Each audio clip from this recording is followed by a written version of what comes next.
ખરેખરમાં મને તમારી જોડે કોઈ સ્વાર્થ નહીં. હું તો તમારે એકલાનું ભલું નહીં વિચારતી. હું માં છું, જગતજનની છું. મારે તો આખા સંસારનું ભલું વિચારું એવી મેલડી માતા છું. આ શું ખોટું?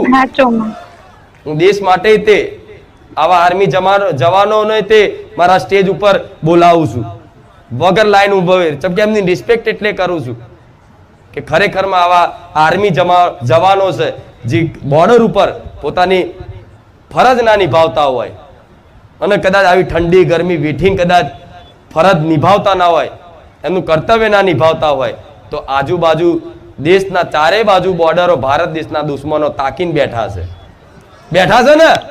તમે તો આનંદથી અહીં ખાતા પીતા હોય, ચઈ બાજુથી બોમ્બ ફૂટે, ચઈ બાજુથી મિસાઇલ પડે, બધું જોવો છો તમે બધું. પણ છતાંય એમની રિસ્પેક્ટ કરો, એ ધર્મ છે, કર્તવ્ય છે તમારું, એટલે હું આદર કરું છું. પણ આ દાખલો એટલે આલ્યો કે મારા જેવી માં હોય ને એ આ બધું સમજી એક જ. એટલે દરેકને કહીશ કે જ્યાં વસ્તુનો સદુપયોગ કરતા શીખી જાઓ.